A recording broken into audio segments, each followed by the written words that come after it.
Hello friends, मैं अवधेश सिंह स्वागत करता हूं आपके अपने चैनल एएसएल स्टडी में।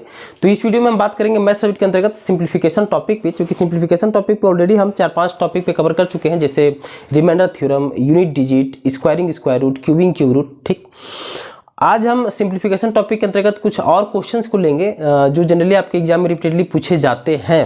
ठीक, सिंप्लीफिकेशन टॉपिक, जैसे कि मैं इसके पहले भी बता चुका हूं कि ये जो टॉपिक है, ये जो चैप्टर है सिंप्लीफिकेशन, ये करना इंपॉर्टेंट इसलिए हो जाता है क्योंकि किसी भी चैप्टर में जंप करने से पहले सिंप्लीफिकेशन का ज्ञान आपको होना चाहिए। क्योंकि सिंप्लीफिकेशन अगर आप कर लेते हो तो बेसिक कैलकुलेशन के साथ आप खेलना सीख जाते हो। ठीक, दूसरी चीज़ कि सिंप्लीफिकेशन चैप्टर एक ऐसा चैप्टर है जो बहुत ही स्कोरिंग चैप्टर है, मतलब 4 से 5 क्वेश्चन आपको इसमें देखने को मिलते हैं डायरेक्ट या इनडायरेक्ट फॉर्म में। जैसे रिमाइंडर थ्योरम, अब बहुत जगह हो सकता है कि उसको नंबर सिस्टम में पढ़ोगे आप, लेकिन मैं सिंप्लीफिकेशन में आपको पढ़ाया क्योंकि रिमाइंडर थ्योरम को मैं कहीं ना कहीं सिंप्लीफिकेशन का ही पार्ट मानता हूँ।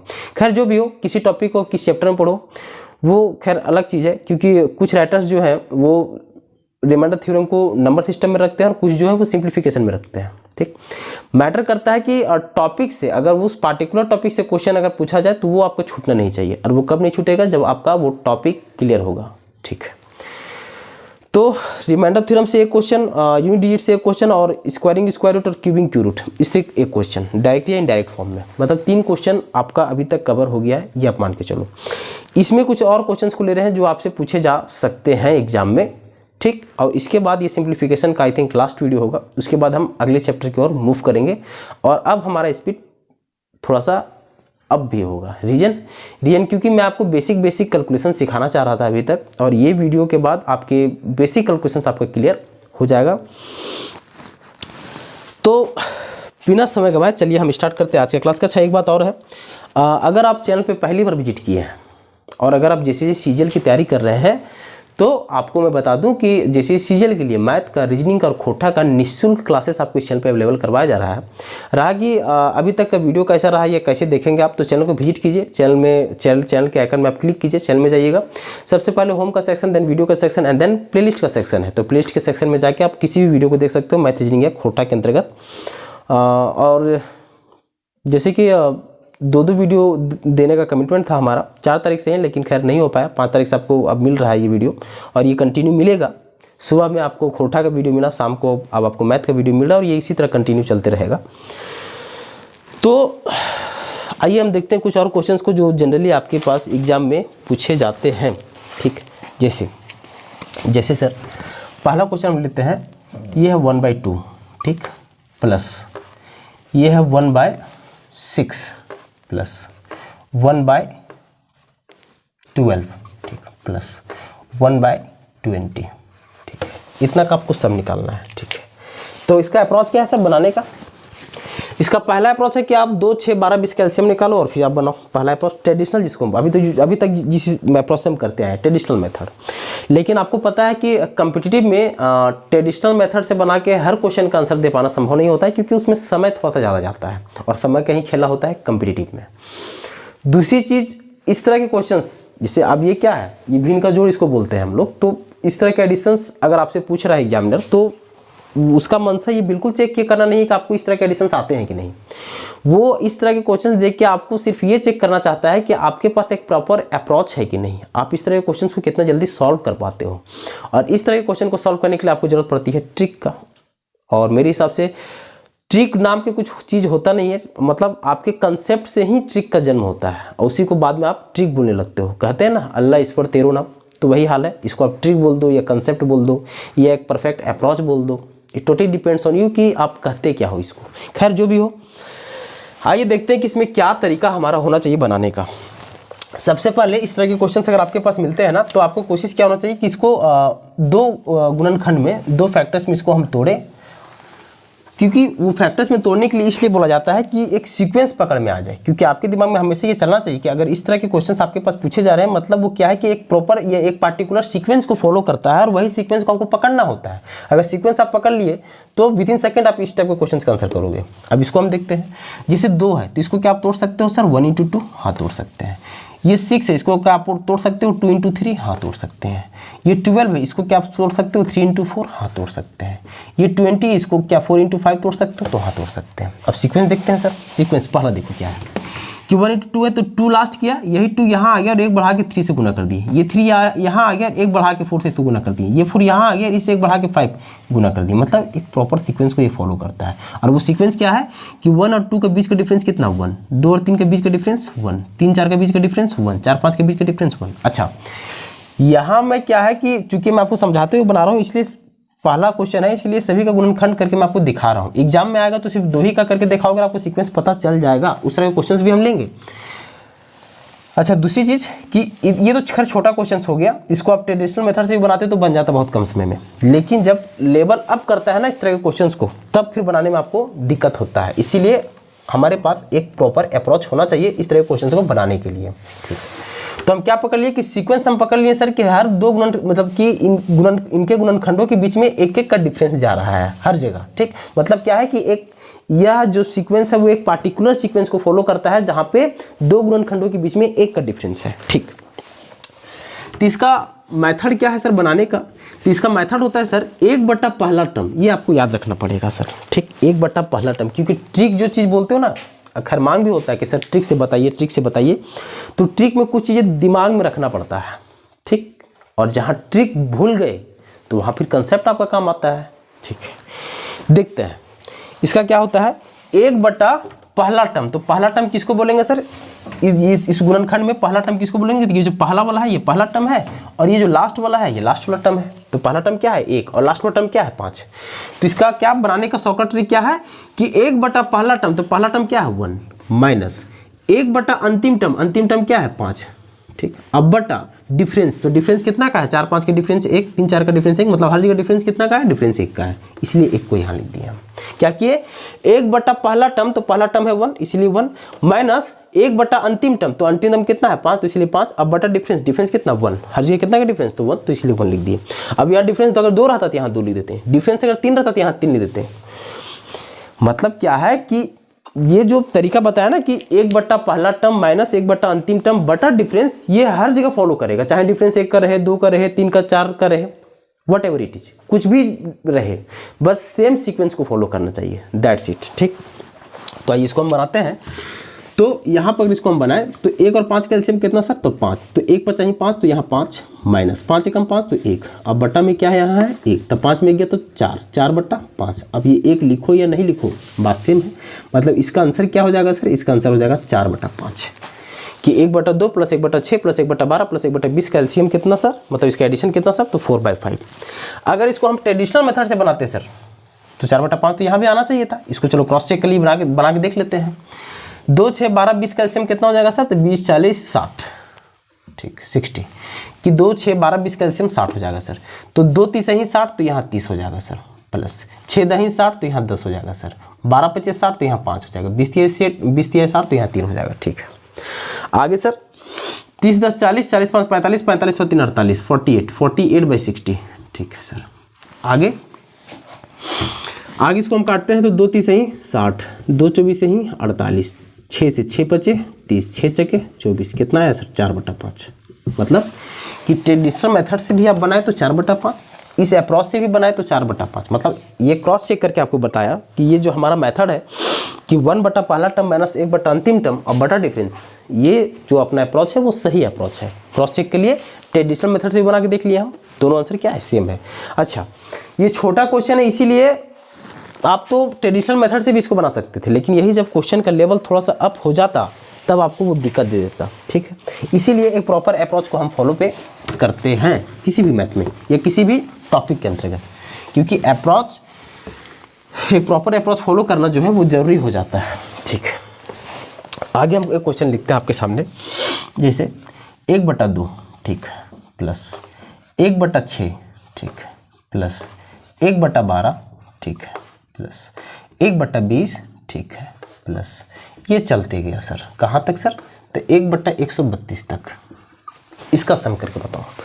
तो अब यहाँ पे नंबर तो बड़े हो गए सर, अब यहाँ पे आप बोलोगे कि 2 6 12 20 और डॉट डॉट डॉट, मतलब सब संख्या आपको पता होना चाहिए 132 तक का, और सभी का फिर आप एलसीएम निकालोगे, फिर उसका आप सम निकाल के बताओगे, समय ज़्यादा चला जाएगा। इसीलिए यहाँ पे वही एक प्रॉपर अप्रोच को फॉलो करना जरूरी हो जाता है। ठीक है, आइए देखते हैं क्या वो अप्रोच जो अभी हम सीखे, वही अप्रोच को यहाँ पे फॉलो करेंगे। सबसे पहले पकड़ने की कोशिश करते हैं कि कौन सा पैटर्न है। तो क्या 2 को हम तोड़ सकते हैं 1 इंटू 2 में? तो हाँ तोड़ सकते हैं। 6 को 2 इंटू 3 में, फिर आगे क्या टूटेगा 3 इंटू 4, आगे 4 इंटू 5। ठीक, मतलब क्या है कि डिफरेंस कितने का? 1 का। डिफरेंस कितने का? 1 का, मतलब एक प्रॉपर सीक्वेंस को फॉलो कर रहा है। उसी तरह आगे चलते चलते ये 132 जो कितने में टूटेगा सर? तो ये टूट जाएगा 11 इंटू 12 में।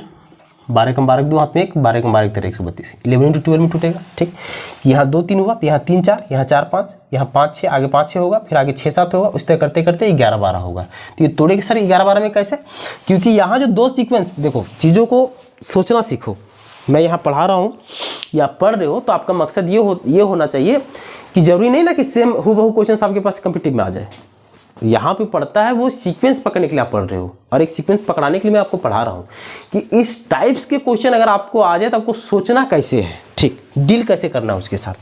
तो इस तरह के क्वेश्चन अगर आपके पास आते हैं तो यहाँ 2 चीज़ देखें ना आपकी, 1/2 में 1 का डिफरेंस, 1/6 को हम तोड़े तो 1 का डिफरेंस, मतलब कि यहाँ भी वैसा 2 गुणनखंड होगा जिनके बीच में 1 का डिफरेंस होगा। ठीक, तो 11 और 12 के बीच का डिफरेंस कितना है सर? 1 का ही तो डिफरेंस है, और 11 12 गुना करोगे तो 132 होगा। मतलब कि 132 का गुणनखंड क्या होना चाहिए? तो 11 इंटू 12 होना चाहिए। क्यों? क्योंकि यही 2 गुणनखंड है जिसके बीच में 1 का डिफरेंस है। और ये 1 का डिफरेंस क्यों रखे? क्योंकि यहाँ हमको पता चल गया देखने के साथ कि अगर यहाँ 1 का डिफरेंस फॉलो कर रहा है तो यहाँ भी 1 का ही डिफरेंस फॉलो करेगा। तो 132 को आप क्या तोड़ोगे? 11 इंटू 12। ठीक, अब हमारा जो अप्रोच था वही अप्रोच यहाँ फॉलो करेंगे। क्या है कि 1 बटा पहला टर्म, तो पहला टर्म क्या है सर? 1, तो 1 बटा पहला टर्म, माइनस 1 बटा अंतिम टर्म, तो अंतिम टर्म क्या है सर? 12, तो 1 बटा अंतिम टर्म। अब बटा डिफरेंस, डिफरेंस कितना का है सर? 1 का, तो 1 लिख दिए। 12 एक कैल्शियम 12 सर, 1 बार ही 12 तो 12 लिख दिए सर, 12 कम 12 तो 1 लिख दिए सर, 12 में 1 गया तो 11 है, 11 बटा 12। तो 11/12 आपका आंसर हो गया। इस 1 को आप यहाँ पे लिखो या नहीं लिखो, बात सेम है, इसीलिए इसका आंसर कितना है? 11/12। आई थिंक ये भी आपको क्लियर हुआ होगा। चलिए कुछ और क्वेश्चंस को लेते हैं और उसको करके देखते हैं कि क्या आंसर आता है। जैसे मान लो इस बार हम लेते हैं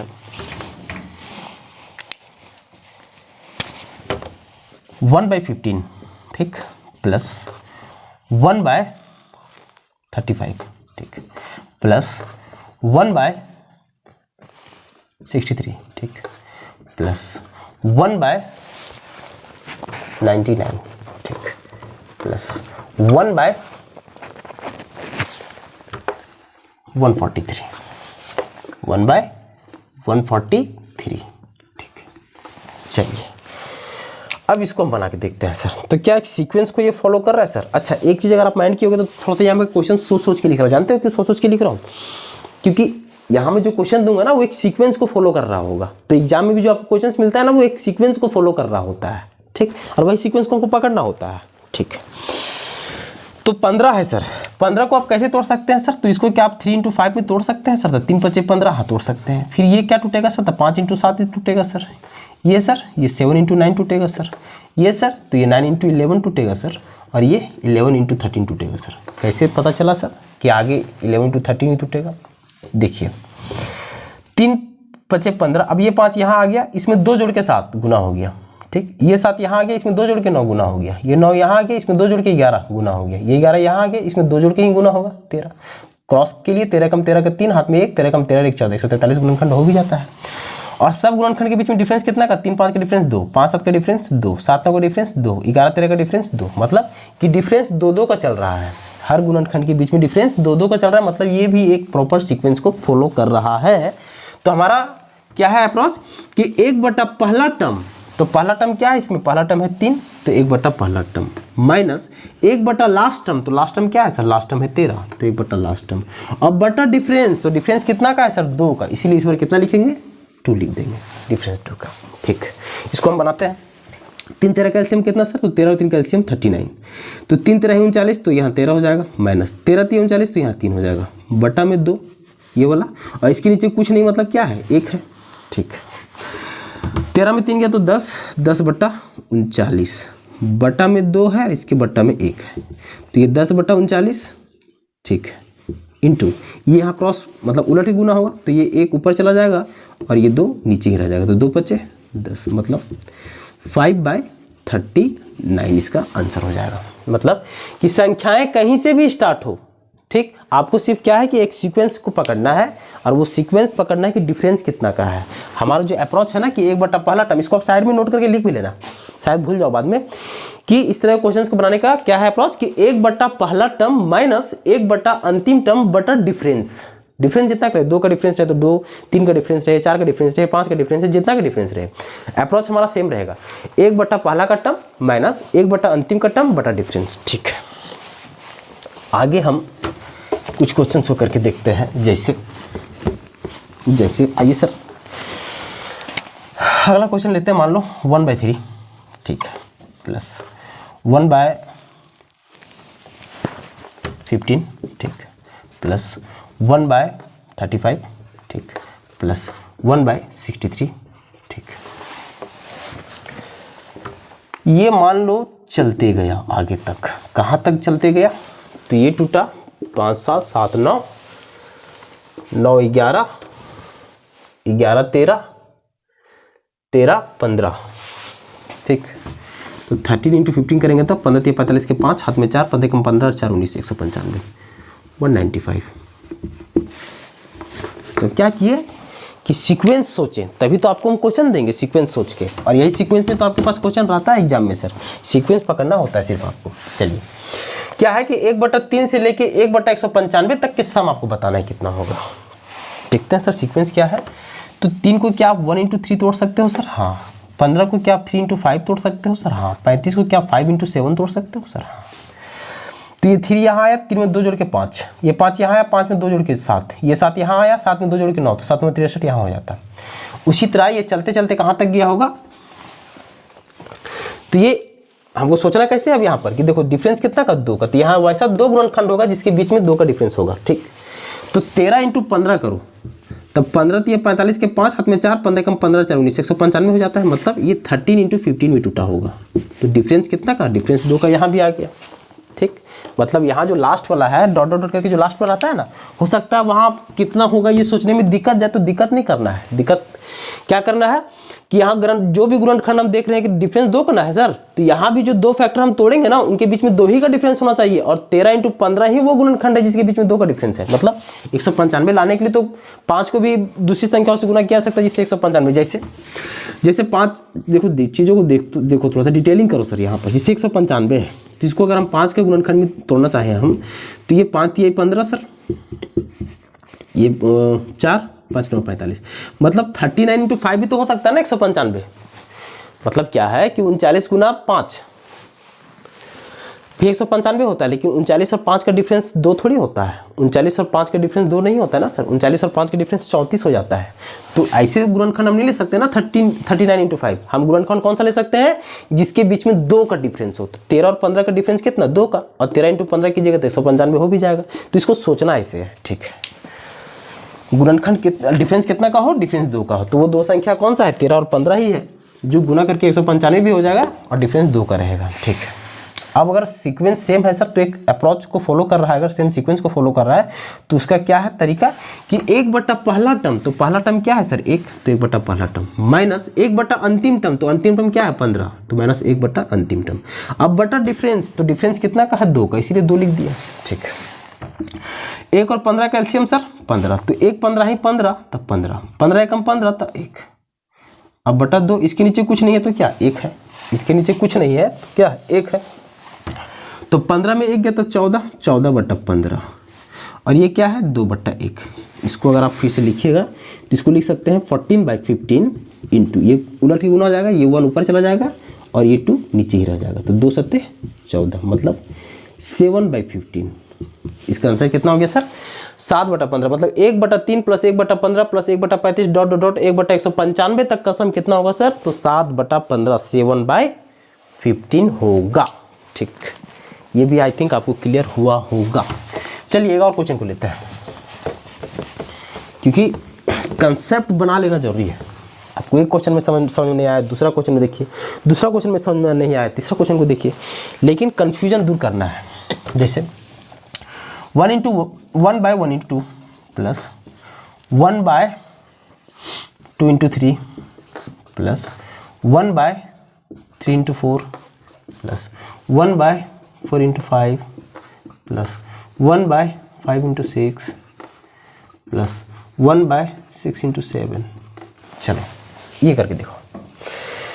तो यहाँ क्या किया है सर, ये कुछ अलग नहीं है, ये बात सेम है, लेकिन ये क्या है कि दो गुणनखंड हम तोड़ते थे ना, यहाँ पे दो गुणनखंड में ऑलरेडी दिया हुआ है, बस हमको सीक्वेंस देख लेना है कि 1 2 के बीच का डिफरेंस 1, 2 और 3 के बीच का डिफरेंस क्या हुआ, ये 2 यहाँ आ गया 1 बढ़ा के 3, ये 3 यहाँ आ गया 1 बढ़ा के 4, ये 4 यहाँ आ गया 1 बढ़ा के 5 यहाँ, ठीक। तो 2 3 के बीच का डिफरेंस 1, 3 4 के बीच का डिफरेंस 1, मतलब क्या है कि डिफरेंस 1 का है, ठीक। मतलब एक प्रॉपर सीक्वेंस को फॉलो कर रहा है। तो क्या हमारा तरीका है कि 1 बटा पहला टर्म, तो पहला टर्म क्या है 1, तो 1 बटा पहला टर्म माइनस 1 बटा अंतिम टर्म क्या है 7, तो 1 बटा अंतिम टर्म क्या है 7 बटा डिफरेंस कितना का है 1 का, इसीलिए 1 और 7 का एलसीएम सर 7, तो 1 7 ही 7 था 7, 7 एकम 7 था 1 और बटा 1, तो 7 में गया तो 6 बटा 7। 1 को लिखिए या नहीं लिखिए बात सेम है, मतलब इसका आंसर कितना हो गया सर 6/7 हो गया, ठीक है। आई थिंक ये भी आपको क्लियर हुआ होगा। चलिए कुछ और क्वेश्चंस को लेके देखते हैं, जैसे ये अगर इस तरह का क्वेश्चन जो भी हम किए वो तो अब आपको आएगा तो वो आप कर लोगे। कुछ और देखते हैं, जैसे 1 का स्क्वायर प्लस 2 का स्क्वायर प्लस 3 का स्क्वायर प्लस 4 का स्क्वायर मान लो इक्वल टू दिया हुआ है 2060, ठीक है। हो तो 2 का स्क्वायर प्लस 4 का स्क्वायर प्लस 6 का स्क्वायर प्लस 8 का स्क्वायर इक्वल टू क्या होगा, ये आपको निकालना है। इस तरह का क्वेश्चंस भी आपको देखने को मिलता है सिंप्लीफिकेशन के अंतर्गत, ठीक है। इसका तरीका क्या है सर, तो पहला तरीका इसका ये है कि 1 2 3 4 क्या है, सब नेचुरल नंबर्स है, मतलब गिनती की सभी संख्याएं क्या होती है नेचुरल नंबर्स होती है।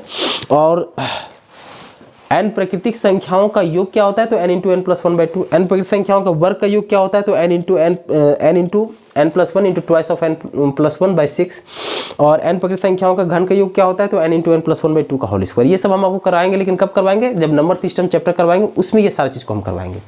तो कहने का मतलब है कि ये जो तरीका है ना, ये क्या है प्राकृतिक संख्या है 1 2 3 4, और ये क्या है सम संख्या है 2 4 6 8, ठीक। तो प्रथम n सम संख्याओं का योग क्या होता है n इंटू n प्लस 1। तो उस अप्रोच को भी हम यहाँ पे यूज करके इसको हम सॉल्व कर सकते हैं, लेकिन उस अप्रोच को हम जो अभी बताया ना n into n plus 1, n into n plus 1/2, n into n plus 1/2 का होल स्क्वायर, यह प्रथम n विषम संख्याओं का योग होता है n स्क्वायर, ये सारा चीज़ हम करेंगे, लेकिन नंबर सिस्टम चैप्टर में करेंगे वो सब चीज़, ठीक। इसमें अगर देखा जाए कि इसको कैसे बनाया जाता है तो बहुत सिंपल अप्रोच होता है इसको बनाने का, कि 1 का स्क्वायर प्लस 2 का स्क्वायर प्लस 3 का स्क्वायर प्लस 4 का स्क्वायर अगर 2060 है। अब आपको ऐसा नहीं पकड़ना है कि 1 का स्क्वायर प्लस 2 का स्क्वायर का अगर सम हम करें कि 4 का स्क्वायर तक इसका योग 2060 आ जाए, ये जरूरी नहीं, क्योंकि क्वेश्चन ये बोल दिया है कि अगर ऐसा है, जैसे कि 1 का स्क्वायर प्लस 2 का स्क्वायर प्लस 3 का स्क्वायर प्लस 4 का स्क्वायर 2060 नहीं होगा, कम ही होगा। लेकिन क्वेश्चन बोल रहा है कि अगर ऐसा है कि 1 का स्क्वायर प्लस 2 का स्क्वायर प्लस 3 का स्क्वायर प्लस 4 का स्क्वायर अगर 2060 हो, तो 2 का स्क्वायर प्लस 4 का स्क्वायर प्लस 6 का स्क्वायर प्लस 8 स्क्वायर का सम कितना होगा, ठीक। तो इस तरह को क्वेश्चन को करना क्या चाहिए वो देखिए। सबसे बेस्ट अप्रोच है कि 1 का स्क्वायर है तो 1 लिख दिए, 2 का स्क्वायर कितना होता है 4 तो 4 लिख दिए, 3 का स्क्वायर कितना होता है तो 9 लिख दिए, 4 का स्क्वायर कितना होता है 16 तो 16 लिख दिए, ठीक। अब ये 2 का स्क्वायर कितना होता है 4 तो 4 लिख दिए, 4 का स्क्वायर कितना होता है 16 तो 16 अब पूरा लिखने की जरूरत नहीं है, अब 2 ही लिखोगे तो पकड़ा जाएगा, लेकिन मैं यहाँ पूरा लिख के बता रहा हूँ। 6 का स्क्वायर कितना होता है 36 तो 36 लिख दिए, और 8 का स्क्वायर कितना होता है 64 तो 64 लिख दिए, कोई दिक्कत नहीं। इसका हम यहाँ पे लिखे, ये वाला हम यहाँ पे लिखे और ये वाला हम यहाँ पे लिखे, ठीक। अब देखना क्या सा, देखिए 1 है ये 4 है, मतलब कितना गुना है, तो ये 4 गुना है, ठीक। ये 4 है ये 16 है, कितना गुना है, देखिए 4 गुना है। ये 9 है ये 36 है, कितना गुना है 4 गुना है, 9 चौके 36, ये भी कितना है 4 गुना है, 16 चौके 64। मतलब कि ये जो आंसर है यहाँ पे 2060 उसका फिर 4 गुना यहाँ पे होगा, क्यों, क्योंकि इसका 4 गुना, ये इसका 4 गुना, ये इसका 4 गुना, ये इसका 4 गुना है, ये 1 है तो ये 4 है, मतलब 4 गुना है। ऊपर वाला 2 का स्क्वायर 4 और 4 का स्क्वायर 16, मतलब 4 गुना है। नीचे वाला 3 का स्क्वायर 9, 6 का स्क्वायर 36, मतलब ऊपर से नीचे वाला 4 गुना ज़्यादा बड़ा है, मतलब कि इससे भी 4 गुना ये ज़्यादा बड़ा होगा, मतलब इसका आंसर डायरेक्ट कितना हो जाएगा, तो 2060 है ना, इसको आप 4 से मल्टीप्लाई कर दीजिए, तो 4 में 0 तो 0, 6 6 के 24 के 4 हाथ में 2, 4 में 0 2 और 4 दूनी 8, मतलब 8240, ठीक। 4 में 0, 6 6 के 24 के 4 हाथ में 2, 4 में 0 2, 4 दूनी 8, 8240, ठीक। तो इस तरह के क्वेश्चन अगर आते हैं तो डायरेक्टली आप कर सकते हो, बस यहाँ पे पकड़ना है कि कितना गुना है, और उसके बाद इसको डायरेक्ट आप इसको यहाँ पे मल्टीप्लाई करके इसका आंसर आप प्राप्त कर सकते हो। एक और क्वेश्चन लेते हैं इसी पर, ठीक, कंफ्यूजन नहीं। जैसे मान लो इस पर हम आपको दे दिए 1 का क्यूब प्लस 2 का क्यूब प्लस 3 का क्यूब प्लस 4 का क्यूब इक्वल टू आपको दे दिए मान लो 270, ठीक। आपको हम पूछ रहे हैं कि 2 का क्यूब प्लस 4 का क्यूब प्लस 6 का क्यूब प्लस 8 का क्यूब, इसका आप सम बता दो कितना होगा। वहाँ स्क्वायर किए थे, यहाँ क्या किए, यहाँ क्यूब करके आपको दे रहे हैं। करना कुछ नहीं है, बस ऊपर वाला को हम यहाँ लिखते हैं। 1 का क्यूब कितना सर 1, 2 का क्यूब सर 8, 3 का क्यूब सर 27, इतने तो पकड़ा जाएगा, आगे करने की जरूरत क्या है। 2 का क्यूब इसका हम यहाँ लिखते हैं, 2 का क्यूब कितना होता है 8, 4 का क्यूब कितना होता है 4 का क्यूब होता है 64, 6 का क्यूब कितना होता है तो 6 का क्यूब होता है 216, ठीक है। अब ये 1 है, ये 8 है, कितना गुना है 8 गुना, ये 8 है, ये 64 है, कितना गुना है सर 8 गुना, ये 27 है, ये 8 है, कितना गुना है सर 8 गुना, 27 8 216 होता है ना, 56 के 4 में 5, 8 दिन 16 और 5 21, तो 68 गुना है, मतलब इसका 8 गुना यहाँ पर होगा। तो करना क्या है सर 270 है, इसको 8 गुना 8 से मल्टीप्लाई कर दो, 8 में 0, 8 से 56 के 6, हाथ में 5, 8 में 16 और 5, तो 16 और 4 20 और 21, मतलब यहाँ कितना हो जाएगा सर 2160, ठीक। 8 गुना था इसलिए 270 में 8 गुना 8 से मल्टीप्लाई कर दिए, मतलब कि 2 का क्यूब प्लस 4 का क्यूब प्लस 6 का क्यूब प्लस 8 का क्यूब कितना होगा तो 2160 होगा। क्वेश्चन इसका कैसे रहता है कि क्वेश्चन ऐसे रहता है कि अगर 1 का क्यूब प्लस 2 का क्यूब प्लस 3 का क्यूब प्लस 4 का क्यूब इक्वल टू 270 हो तो 2 का क्यूब प्लस 4 का क्यूब प्लस 6 का क्यूब प्लस 8 का क्यूब कितना होगा, तो कितना होगा तो 2160 होगा। चलो ठीक, एक और ले लेते हैं। जैसे आपके पास रहा मान लो 1 का स्क्वायर प्लस 2 का स्क्वायर प्लस 3 का स्क्वायर प्लस 4 का स्क्वायर इक्वल टू m, ठीक।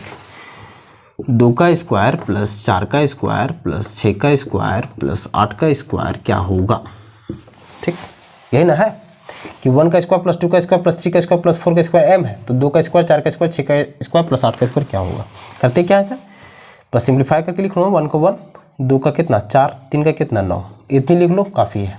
इसका यहाँ लिखो 2 का स्क्वायर 4, 4 का स्क्वायर 16, 6 का स्क्वायर 36, कितना गुना है सर 4 गुना है, कितना गुना है सर 4 गुना है, 9 6 36, कितना गुना है 4 गुना है, तो यहाँ m है ना, तो ये भी 4 गुना होगा, मतलब आंसर कितना हो जाएगा 4m। 2 का स्क्वायर प्लस 4 का स्क्वायर प्लस 6 का स्क्वायर प्लस 8 का स्क्वायर का आंसर कितना 4m, क्यों, क्योंकि अगर यहाँ बोल रहा है कि अगर 1 का स्क्वायर प्लस 2 का स्क्वायर प्लस 4 का स्क्वायर कितना है m हो तो इतना का आंसर कितना, तो इतना का आंसर 4m होगा। आई होप अभी तक जो हम आपको समझाएं वो आपको समझ में आया होगा। कहीं अगर कोई दिक्कत गया होगा तो कमेंट करके आप जरूर बताइएगा, क्योंकि जब तक आप कमेंट नहीं कीजिएगा तब तक हमको पता चलेगा नहीं कि आप कहाँ समझ नहीं पा रहे हो, और अगर समझ गए तो बहुत बढ़िया।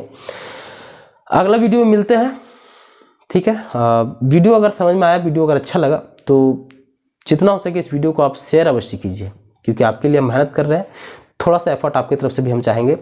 वीडियो को शेयर अवश्य कीजिए जहां तक हो सके, और अगर पहली बार आप चैनल को विजिट किए हैं तो चैनल को आप सब्सक्राइब कर लीजिएगा, साथ ही साथ बेल आइकन को आप ऑल पे क्लिक करके रखिएगा, ताकि जो भी मैं वीडियो डालूं उसका तुरंत आपके पास नोटिफिकेशन जा सके, क्योंकि अब सुबह शाम आपको वीडियो मिलेंगे, तो सभी वीडियो को आप देखो, घर बैठे आप पूरा CGL का तैयारी कर सको, खास करके मैथ, रीजनिंग और खोरठा का। थैंक यू सो मच, मिलते हैं अगला वीडियो में, बाय बाय।